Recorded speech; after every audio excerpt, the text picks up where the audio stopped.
Alors, Monsieur le ministre, s'il vous plaît, n'en tirez pas trop les marrons du feu.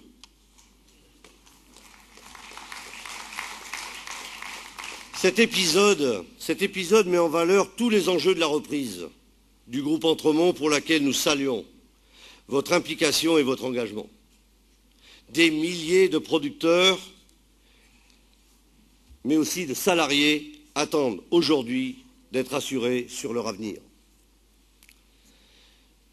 Les interprofessions doivent aussi se mobiliser pour mener des actions d'envergure en faveur de la promotion collective de nos produits.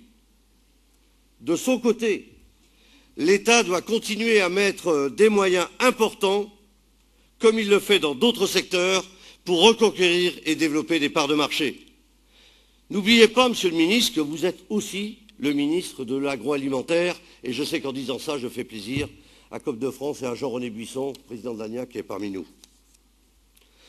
Le partage des marges et de la valeur ajoutée reste un grand combat syndical. Nous avons besoin de prix. Nos actions du printemps dernier ont abouti à la création des brigades spéciales de contrôle.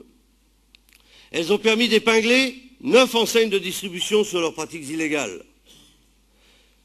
Mais pas d'effet feu d'artifice. Le soufflet est en train de retomber.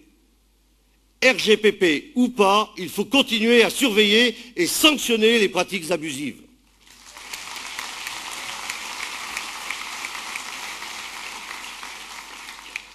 La LMA doit marquer de nouvelles avancées, en particulier pour le secteur des fruits et légumes, conformément aux engagements que vous avez pris en septembre dernier.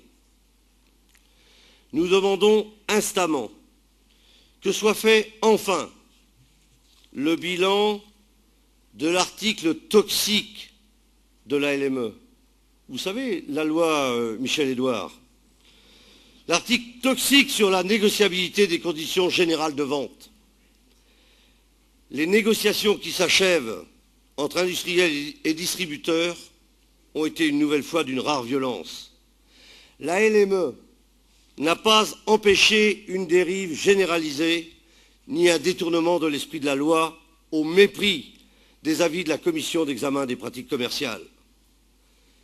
Ces messieurs de la distribution feraient mieux d'utiliser toute leur énergie à promouvoir les produits d'origine France au lieu d'imposer des conditions iniques à leurs fournisseurs.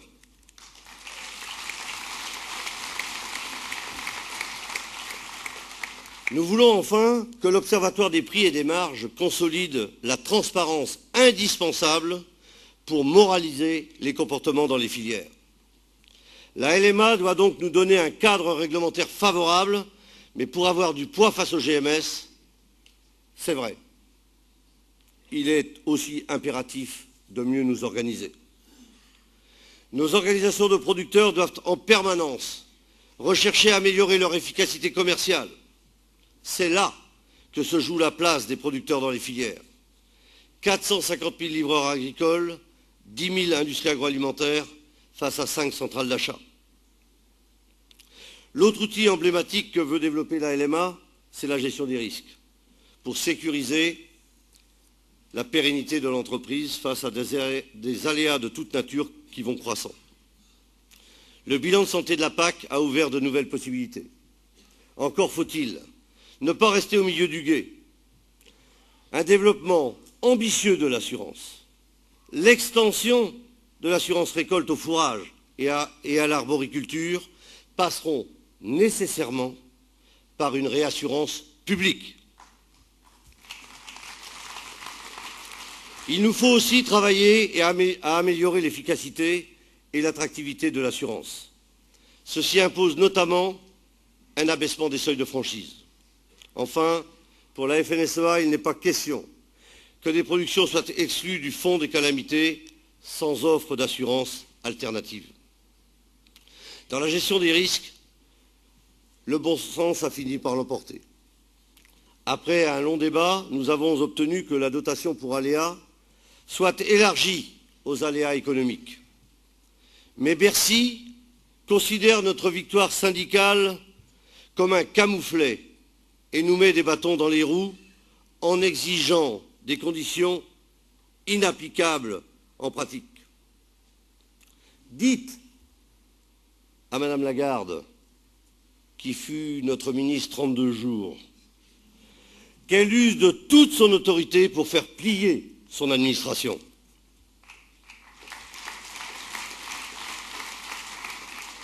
Dans votre projet de loi, nous avons débusqué une chose étrange qui porte un nom bizarre, le statut d'agriculteur entrepreneur.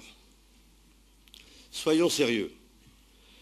Le paysan lutte pour une relation juste avec son aval.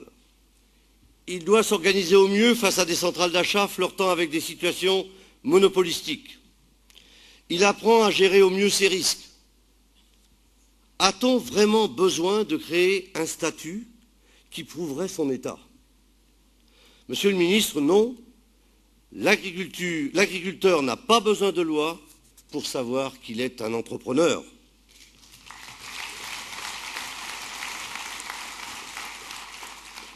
Vous feriez mieux de faire en sorte que les statuts des agriculteurs et agricultrices soient identiques, quel que soit le cadre juridique dans lequel ils exercent leur activité, à titre individuel, en GAEC, en EARL ou toute autre forme sociétaire. Ça, ce serait une avancée. Même s'il est entrepreneur, manager, comptable, chauffeur, technicien et j'en passe, le paysan a besoin de son outil de travail essentiel, sa terre.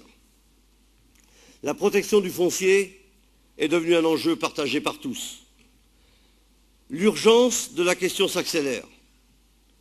De 54 000 hectares artificialisés par an dans les années 90, nous sommes passés à 74 000. Un département disparaît tous les 10 ans.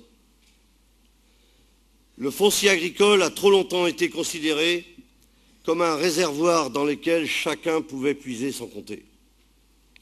Ce serait tout à fait irresponsable, et le mot n'est pas trop fort, de laisser le foncier, porteur de biodiversité et garant de notre alimentation, aux mains d'une urbanisation prédatrice. Nous savons pertinemment que la nouvelle taxe prévue dans la LMA ne protégera pas notre outil de travail, mais en augmentera le prix.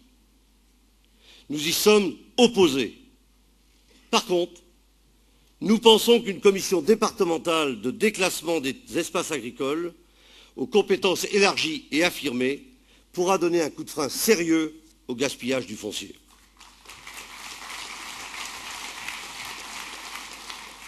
Pour préserver le foncier agricole, nous sommes également opposés à l'utilisation de panneaux photovoltaïques au sol, sur des terres destinées à la production. La France a fait le choix du photovoltaïque. Mais les règles du jeu changent en cours de route, laissant des agriculteurs et éleveurs avec leur investissement sur les bras. Quel gâchis! Que d'énergie dépensée depuis 3 mois pour réparer les dégâts de cet arrêté pris par votre collègue M. Borloo. Et entre nous, comment comprendre que le prix de rachat varie en fonction de ce qu'il y a en dessous du toit? On croit rêver. Un toit est un toit.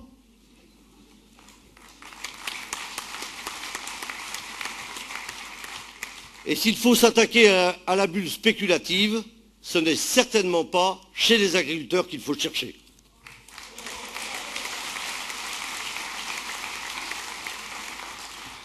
La gestion de nos territoires, c'est aussi la politique des structures. Elle est devenue une vraie passoire par le jeu de société qui se multiplie. Depuis 2006, date à laquelle les textes ont été réformés, elle ne joue plus son rôle régulateur dans les mutations d'exploitation agricole. Monsieur le ministre, soyons sérieux. On ne peut pas à la fois construire et conforter des entreprises viables